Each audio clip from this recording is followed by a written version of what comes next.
Hey, everybody, welcome to a special episode of Conversational Pace. You will notice that this is not Finn Melanson, but instead I have guest shoe reviewer, podcast extraordinaire. I got Andy Jones-Wilkins with me today. This all started with an Instagram post. You put up a post of a couple shoes, and we're talking about like, man, I like some of these things, I dislike some. And then I just, I slid into your DMs. I was like, we should talk about it. So AJW, thanks for being here. Thanks for sitting down to chat about a few pretty popular shoes with me. Brett, it's great to be here, and thanks for slipping into my DMs. I've done a lot of podcasts, but I've never done a shoe review. So this is really fun, and I like that we're going to do a little kind of compare contrast. Full disclosure, I'm by no means a shoe reviewer by trade, but I do like to wear a lot of different shoes, and it's been fun to sort of play around with these three. Yep, and you've been in the trail running world for quite some time, so I'm sure you've seen the shoes evolve over the years. So it'll be really interesting to see, what has worked for you or what you liked in the past versus what you're looking for now.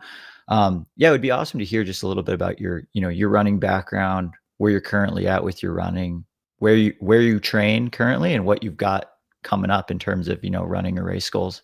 Fantastic. Well, I don't want to age myself, but my first trail running shoe was the Montrail Vitesse, which was about a year after Montrail was established as a brand, before it was One Sport. So going way back, I started trail running in the mid 1990s. Actually, when I first moved out here to Arizona, where I live now, I lived in Arizona from 96 to 01, and it was Phoenix and the Valley has always been.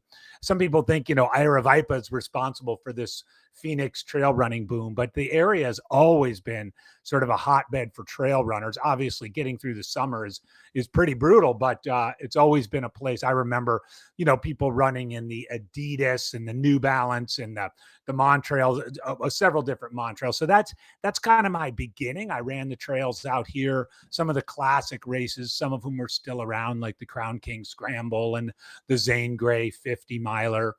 And I ran my first 100. There were no hundreds out here in Arizona in that time period. You had to go to California to run 100 milers. So I ran my first 100 miler in a Montrail shoe, the Angeles Crest 100 in 2000. So I've been running hundreds, off and on for about 24 years. I spent, then another 15, 18 years living in other places, Virginia, Idaho, California, Pennsylvania. Always trail running, sometimes more than others, but I've settled back in here into Arizona. My wife and I moved back a couple of years ago in the summer of 22, and I've left education and gone full time into kind of running related pursuits. It's been a while since I ran a 100 miler. I've had some injuries and just sort of aging. And so I ran the 2021 Bighorn 100. And that was my last 100 miler. And fortunately, my health has been such that I've been able to average, I don't know, about 45 to 60 miles a week all through 2024 so far. And so I've got my name on the list for one of our local favorites out here in Arizona, the Javelina Jundred, which is relatively easy. Yeah, relatively easy 5-loop course, just about half an hour from my house. So that's objective number one. And then the Sedona Canyons 125 in May of 2025. And with any luck, then the plan is the Cocodona 250 in 2026. So I've got like a 3-year plan going on. Yeah. Cool. All right. Love to hear that. All right. That's awesome. Yeah, Javelina. I mean, we both been at that one handful of times. That's a really fun race. And I know you called it an easier 100, but I think there's some really difficult things about that. One being how much running there actually is, which kind of going into the shoe part of thing can actually really lead to some nuances there, because if you don't have a shoe that's like, perfectly working well with your foot and something's a little bit off, you don't get a whole bunch of like different types of terrain to neutralize things out. So I've noticed that little problems can actually very easily turn into massive problems on a more runnable course like that. Yeah, diving into the shoe thing, I guess one question I have for you just before we go into some of these comparisons of the shoes is I guess normally a weird question, but on this channel it's not. Like, what's your foot like? That's an excellent question, and on the top. But before we leave Javelina, I probably shouldn't have called it. There's no such thing as an easy 100. Yeah, that's true. What is easy about it is it's logistically easy. You set up shop at Mhm. the headquarters and you go around the loop 5 times. The first loop's a little longer. The subsequent 4 loops are all just under 20 miles. And you're right, it is sneaky hard. It's runnable. You kind of have a net uphill for 5 or 6 miles. Then you roll through a bunch of washes, kind of in the middle part as you're gradually climbing up to Jackass Junction, and then you've got a really wonderful, smooth, winding, 2% descent, pretty much Mhm. all the way back. So you're right. If you're running, yeah, let's just pick a number like sub 20-hour pace, and a lot of people go into that race wanting to do that. You are running 80% of it, and so you're Mhm. right. Little problems with a shoe can become big problems. I wear an 11 and a half shoe. I like a snug fit. So if you measure my foot on a Brannock device or something, I measure sort of 11. So I do fit. Some people, shoe experts, might say I should more appropriately be in a 12 or even a 12 and a half, but I'm in an 11 and a half. I have medium arches, a medium width. I'm not wide. I'm not narrow. For the better part of the last 15 years, I've battled a bunion on my right foot. It's something a lot of us get bunions, and it's just one of those things I deal with. So I benefit a little bit. I have benefited, especially in this last decade or so, as the mesh of shoes have become pretty much the de rigueur, and there's a lot more flexibility in the uppers. A lot of my former bunion problems went away. So, an average foot, 11 and a half, medium arches, not wide, not narrow. And one of the things I'm going to talk about is this sort of challenge over the years of finding that upper that you don't swim around in too much, that envelops the foot, but also gives you that room, especially in something like a hot 100-miler, for feet to swell and so on and so forth. Yeah, yep, absolutely. So, some of the shoes that we've got today, we've got the three that you posted about. Starting off, I guess I have the Speedland, the GS TAM here with me. You've got the I've got the PGH, I've got the Speedland GS PGH. Yeah, which with the blood stains across the midsole. yeah, I've got the traffic cone colorway. You've got the roadkill colorway, which are Yeah. very similar and opposite at the same time. Um, For all intents and purposes, they're nearly the same shoe. I'm pretty sure yours, they tweaked the midsole foam a little bit, so yours is a little softer, but same fit, same upper, same outsole. We've also got the Nike Zoom X Zegama 2. So Oh, this is I think we have the same colorway yeah, we on got this, same don't we? color there for Yeah. that. Yeah. Um, yeah, Zegama 2, this one's came out not too long ago, and it's just the update to the Zegama 1. I'll And if put links below as well to we already have the full review of the Zegama and and the if I'm Speedland on the correct, Brett, channel. sorry to interrupt. If I'm correct, Finn, our buddy Finn, wore this the entire Cocodona 250, didn't he? Yep. Yeah, Yeah. the only time he switched out was when he did the handful of creek crossings. He threw on another shoe just to give those a chance to dry. So, 220 of the 250 miles were in one pair of the Zegama 2, which is pretty That's pretty. impressive. Yeah, I Um, when I went, I had a little text back and forth with him, congratulating him, and his word. He might have used this. He calls this a workhorse yeah, shoe, which is a totally. kind of a nice description of it, actually. And then the last shoe that we've got is the new Hoka Speedgoat 6. So this one just came out, I think right around Western States time, and we've got the Western States colorway here for it. Yeah, and update to the Speedgoat. Seems like Hoka does that every year, every other year. I guess starting with whichever one you feel like. let's go over just some of the likes, what for these shoes, because they are similar in many different ways, but just being different brands, different materials, they've all got some of their differences. But yeah, which one do you want to start with? I want to let's start with the Speedland. Again, this little idea jumped off from an Instagram post I made about a couple of weeks ago, where I'd gotten I got access to these shoes. I don't know, what is it, July, April, May, and I got to the point where I'd put about 100 miles on each pair, all on the not quite the smooth terrain of Pemberton Trail and Javelina, but a little bit more of the rocky, kind of Hmm. sharp desert terrain that's right near my house. And so I kind of put all three of them through my paces, and I said, man, it would be great to take the best qualities of all three and wrap them up into one shoe. For the Speedland, the GS PGH, by far the outsole is incredible. This Michelin rubber, the lugs are not super deep, but it's really, really grippy. It's got a nice rocker to it, but not too much. I've done about 100 miles, so I don't know about the durability, but it just acts and seems so durable that if I could take this outsole and put it just about on any shoe, I think I'd be a happy camper. Okay. Okay. That's funny you mentioned the outsole durability, because it's really grippy. It's like a pretty sticky rubber. Maybe we'll report back in another 100 or 200 miles to see to get a durability update, because that was one of Finn's biggest gripes with the shoe, was how quickly he started wearing down some of the lugs once the initial tack kind of disappeared. But Well, you know I what? want And to say I'm curious about the durability with the Speedgoat. yeah. The Speedgoat 5, I was going through those every 200 miles. So that would also be a to be continued with this Hmm. one as well. Yep, definitely. But yeah, I do really like the tack of this Michelin rubber for sure.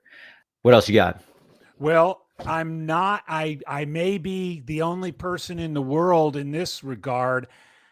I'm not a big fan of the BOA lacing system. Okay. I wouldn't mind ripping them out and putting regular old laces on. I mean, I do. I've played around with all kinds of different techniques and tried to, and I know in theory it's gonna really envelop your foot and give you this, allow you to have this sort of perfect fit. And maybe, as we talked about my foot, maybe it's the bunion on my right foot or something like that. But I just can't get over the fact that I can't really get that cinched down feeling um, Hmm. in quite the same way that I can in the more conventional lacing systems of, say, the Zegama and the Speedgoat. So love the outsole. Not a fan of the BOA lacing system. I love the fact that all of these Speedlands are quite wide. I've got plenty of room Yep. in the forefoot. They've got this that both the Zegama and the Speedland have this little lip. I don't even know what, you probably know what it's called, on the heel that keeps the heel Hmm. locked in. Hmm. Love that. So there's lots of technology in this shoe that keeps the foot stable, but the BOA lacing system, I could do without it. Maybe not too necessary for most running shoes. That was kind of what I thought too, where I was like, it's nice, it's cool, but I'm not sure if it's overly better than lacing. It's like, I don't know if it really needs to completely replace laces. The other thing too is, if there was a classic lacing system on this shoe, it would be a lot cheaper. Yeah. Because these BOA dials, like, it's proprietary name brand BOA. It's their nicest dial, the Li2. That's bringing up the bottom line for the shoe like a pretty hefty amount. Which, what was it, $275 Yeah. for this Yeah. shoe, and that's without the optional carbon plate Right. With add the in, which with I the think is, plate with the plate, I think it's going to be over 300, right? I think the plates yeah. are So $45. Yeah. so you gotta really love everything about the shoe to get your $300 out of it for sure. Right. And by comparison, with the Zagama came in at MSRP of a 180. Yep. And I think the Speedgoat 6 is at It's 155, 160. yep. Yeah, 155. 155. Yeah. Um, Should we talk about the Zegama? yes. Okay. So the minute I tried this bad boy on, and I had full disclosure, I had run some road miles in the Nike Vomero using the Mm. same Zoom X foam. Oh my gosh, this midsole, when I put this on and felt that cush, it was a little bit of a throwback to the old, like the original, Hoka Bondi, and just that sort of soft, or even, yeah, just felt just soft and soft and responsive at the same time. The Zoom X, and just the way it flowed from the heel to the toe, I just felt like I could wear this shoe, all the time. Mm-hmm. And don't get me wrong, the outsole is fine too, but again, getting on the top, if you could take this midsole, strap the Michelin rubber on the bottom, we'd have I'd be psyched and set. Now, the height's a little high. I have to admit, I've had some, especially on the Rocky, the height's a little high. I know it, but you know what I mean? Like, I've had some It's a little roller. tippy. Yeah, I've had a little bit of tippiness, a little bit of, where the upper might be a little bit loose and kind of foot sliding around a little bit in it. So I don't know. I don't know if the foam is so good. I actually don't know if it needs to be that high. But Mm. certainly, from a standpoint of just that plush comfort ride, man, they nailed it, and a pretty big upgrade from the Zegama one. Yeah, I agree. I mean, it's interesting when you just look at the footprint of, like the Speedland versus the Zegama. The Speedland has so much more width and surface area, just touching the ground. Oh So, yeah. that's where you're going to get a lot of that extra stability, even when it's on your foot and you look straight down. Um, the midsole walls of the Speedland flares out so much more than the Nike, which, yeah, there's always kind of the back and forth about how much do we flare the midsole out, because you gain stability, but then you also end up gaining a lot of additional weight in the shoe. So there's kind of that balance, and Nike definitely went on the slimmer side of the flared midsole walls. But I totally agree with you. I love the Zoom X foam that's it's in like a carrier. So like what we actually see isn't the Zoom X. You'd have to cut the shoe open to see the true Mhm. Zoom X foam, which is just like the newest Nike Vomero. It's the same way. Nike's kind of moving in that way of Zoom X in a more protective casing. And I love the way that feels. I hadn't thought about that narrow. You're right, though. They really have gone with the narrow slim when you compare it side by side. Obviously the flare on the Speedland's the biggest, but even the Speedgoat, which I know they took a little flare off of, is Mhm. still flaring out significantly more than Yeah. the Zegama. Yeah. And then the other piece too that's gonna it's gonna create a smoother ride, but again, you're gonna lose a little bit of the stability on the Zegama is when we look at the heel around the back, the foam actually bevels inward just a little bit before coming out. And that kind of inward cut is gonna make for a little bit better travel through the cushion. But again, you lose a little bit of that stability, like with the Speedgoat and the Speedland, the foam just stays purely like bubbled outward. Yeah. Um, so yeah, there's definitely some elements there that I'm sure Nike did to uh, keep the cushioning feeling mega soft, mega responsive. Also trying not to let the shoe's weight get too out of control, but also like, yeah, they're trying to find that fine line between like what is the minimum amount of stability we can have while still making it a pretty stable shoe. Yeah. Um, Yeah. All right. And yeah, I got to tell you, not a fan. So you can take Speedland can take their BOA laces and mhm. do what they. Nike can take this little mini gator deal around the top. I almost want to take a pair of scissors to it. I know there's probably a reason for it, and maybe you can explain it. I'm just not a fan. It sort of rubs weird. Yeah. I don't. I'm sure it does keep some debris out of there. Hmm. But I just it seems superfluous to me, and I could do without it. I've never gotten a clear answer on why it exists. Some of my theories are like, one, it's like a half-assed gator, so like maybe it keeps some stuff out, but usually it doesn't. Sometimes when you get to add a piece of material up that just goes around the ankle bone, you don't have to worry as much with how cleanly you wrap the foam around the ankle collar. So, I've had some shoes where, on like more technical terrain, the top of the ankle collar will come and like bite the bottom of my ankle bone. I've never had that in any of the shoes that have kind of like this half gator thing, because they get to build out the foam a little bit higher anyways. But as you said, one of the cons to that is that can create some excess friction and rubbing. So it's not the perfect solution. Well, or they could have gone all in with like a more of a full gator, like the Tecton X 2.5. Yeah. That they had the very limited edition, release at around Western states, which has like, Hmm. it comes like all the way up the ankle. Um, Yeah. but I don't. I guess I'm just not 100%, and I'm gonna keep bringing all these shoes through their paces. Maybe I'll get used to it, but I haven't found that it makes a whole lot of difference in my sort of enjoyment of the shoe.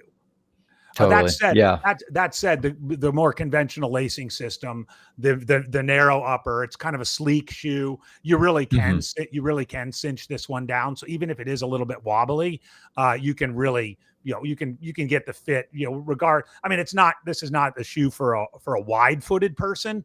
Very few Nikes are, but this is for someone like me with medium width, medium arches. It's nice. It's a nice fitting upper. Great assessment. Dude, you're a pro at this, AJW. You, Well, so let's go to the Speedgoat. Speaking to upper, yeah. because I was very very eager to get my hands on a pair of these. Our rep here, Nathaniel Chan, down here in Arizona, went to Western States for the first time this year. He comes to all of the Air Viper races, and he was kind enough to get me a pair of these real early, before even the sort of debut event up at Western States. My knock on the 5 was first durability. I Hmm. felt like 200 miles, it was caving in. Second, the upper, it was a really swimmy upper. So Yeah. as soon as I put this on, I felt like, okay, they've nailed the upper. The upper is not as swimmy. It's a little bit wider. It's still not wide by any means. But I think they listened to folks on that. And if I could, so again, I would put this upper on the Zoom midsole and the Speedland outsole, and I would have a real happy foot and a real happy shoe. Yeah. Yeah. I do. I really like this new upper as well. 'Cause yeah, you totally nailed it about the Speedgoat 5 upper. Like comfortable, but not really the greatest trail upper. It's pretty No, stretches out, not quite structured enough. And whatever this material that they've got going, this kind of plasticky stuff, I love it. I think it's great. It's super thin, really lightweight. I feel like the breathability is pretty good on it. And yeah, it locks the foot down.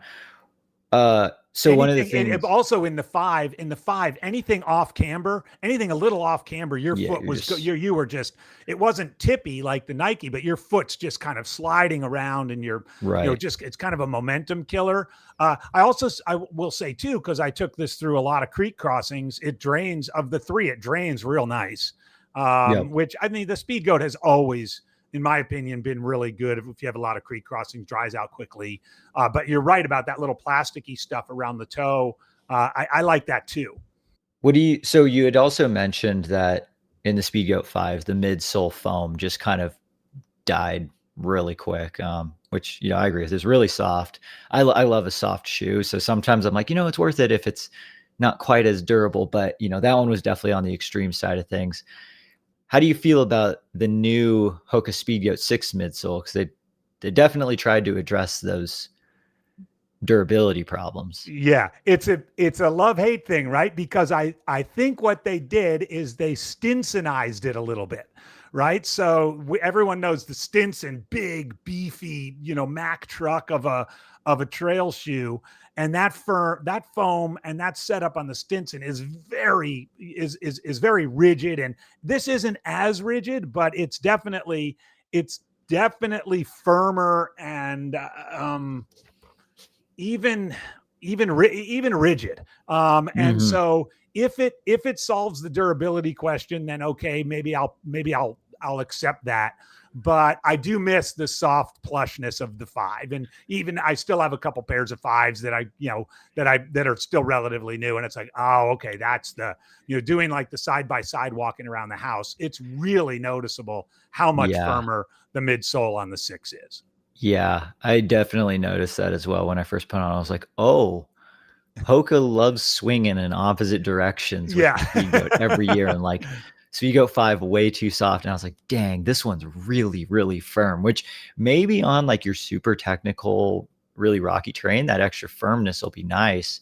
But I think for a lot of the terrain where the Speedgoat shines, like, like the Speedgoat's supposed to be kind of your do it all shoe where, you could even go take it out on the roads and go for a road run and it should be all right. I wish it was almost if it was in like where this one is now and where the Speedgoat 5 midsole was, the in between, wherever the perfect in between was, that's what I want. Whereas like this one, a little too firm, the other one's a little too soft. Like, guess it's Speedgoat 7 might be the Yeah. Goldilocks foam. Well, and I mean, I can understand why they would want to address the durability issues. Yeah, totally. It's not a cheap shoe. It is a do-it-all shoe. As you mentioned, you can even wear it on the roads. I mean, when you remember back on the Speedgoat 4, the upper was always ripping on that one. I mean, I think there are some of the old timers who say, well, yeah, the Speedgoat 4 is still kind of the sweet spot cushion that I want. But I think it's still I think it's still going to be a good everyday do everything shoe with the Speedgoat 6. I'm just not entirely convinced that they've hit a home run with it, like I Yeah. think they were hoping. Yep, totally. I think, yeah, that's a great assessment. So Though, I think if you're like in the you need to stay below $200 in buying your shoes. I think it's a really interesting. I really think the Zegama 2 Speedgoat 6 is sort of an interesting thing. If you were to try on both of them and take them out for a spin, and I think it would be a tricky decision. Whereas before the Zegama 2, people would 8 out of 10 people are going to go with the Speedgoat. Now I think Nike is maybe entering a little bit more competitive space here. definitely. And that'll be, I mean, one Nike rep I had a chance to talk to was like, yeah, we're joking that the Zagama's the Speedgoat killer. I don't know about Mhm. that. I don't know about that, but it I think will it's a be, good take. yeah. I think it's a good take. Yeah. I feel like this is probably going to be AJW's hot take of the episode. And one of the things that you had said was that you would pick, the Speedlands Michelin outsole over the Vibram outsoles. And I'm really excited to see what the internet thinks of that one because so many shoes that I've reviewed, they're like, why doesn't so and so company just throw a Vibram outsole on it and call it a day? And you went for the one shoe outsole that wasn't Vibram. So I love that. I love the take there. Well, Whether and people agree with it or not. let's be honest, 100 miles on it, right? So it's still Yeah. real sticky. It's still real on the off camber stuff, on scrambly, like ball bearing, rocky trail like we have around here. Mhm. So just like the court's still out on the how durable and how long the Speedgoat lasts, it'll be interesting to see. Like I said, another 100 miles on these. As my Javelina training's really ramping up. Although this is not a shoe to take on little cushy Pemberton trail. It'll be interesting to see how that plays out. But yeah, I mean, all things being equal, I would take at this point I would take the Michelin over the Vibram. So as we start to wrap things up, I got, I guess, one more question for you. With the running that you've done in all three of these shoes, Do you think either of any of these are potential Javelina shoes, or are you probably going to be looking elsewhere? Well, I've got 3 months to figure it out. I think probably not. They might be. I could see they could be a shoe. The Nike and the Speedland. Well, the Nike really could be a shoe I put on for like the last two loops or something. Mm-hmm. Um, but honestly, I'm potentially going to start in road shoes at Javelina. I like and there's a lot of road shoes out there that I like that are really. I mentioned the Vomero, but also like the Brooks Glycerin Mm-hmm. is a sweet shoe. So the Nike the new Hoka Mach 6 is a possibility. So I don't know entirely. I think if there were to be one, I think the Speedland is too much shoe for it. Would probably be the Speedgoat, and then maybe on the later loops the Zegama. Nice. Okay, cool. Now Yeah, I for love now love the road shoe Sedona take. Canyons and then Yeah. possibly Cocodona. I mean, all three of these would certainly be in play. Yeah, totally. Especially as you get into a little bit more, a little more technical trail elements. All three of these shoes would shine on potentially different parts of that like Sedona 125 course. Yeah. Okay, so I guess one thing that let's we'll get some like unsolicited advice from the internet. I want to hear in the comments, based off of AJW's likes and dislikes for these shoes, knowing what he's got coming up, what should he try next? Let us know in the comments. What shoe do you think? A shoe that came to mind for me that you might be intriguing is the new the Asics Trabuco Max 3. Mm. That might be one that's worth trying for you because it's got the cushion you like from the Zegama, their flight foam turbo. I think it's turbo, maybe turbo plus. I don't know. They have 800 different names for their foams, but that foam feels very similar to the ZoomX and the Carrier foam, but it's a little bit more flared out underneath.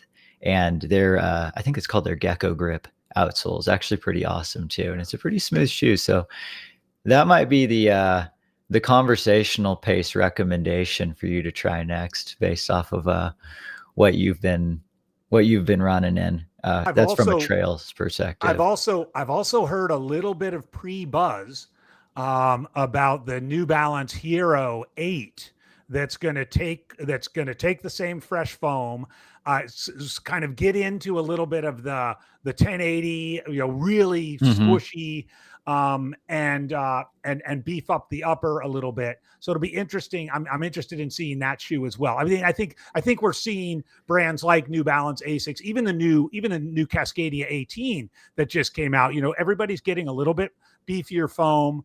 Not a ton. They're not going all in. But yeah, I'll give that Asics. What'd you say? Asics Trabuco Max 3. Yep. Okay. Everyone's trying to be a Speedgoat. That's what it is. Exactly. Everyone's sick and tired of Hoka dominating the Speedgoat market. So everyone's trying to come out with their Speedgoats. This is essentially, Asics version of the Speedgoat. Right. And I wore the 2. The 3 just got a slightly different upper, and I thought it was a fantastic shoe. But yeah, and if you haven't, I'll make sure to link below. AJW's got a great podcast called Crack a Brew with AJW. Some awesome conversations with many of the legends in the trail and ultra running sport.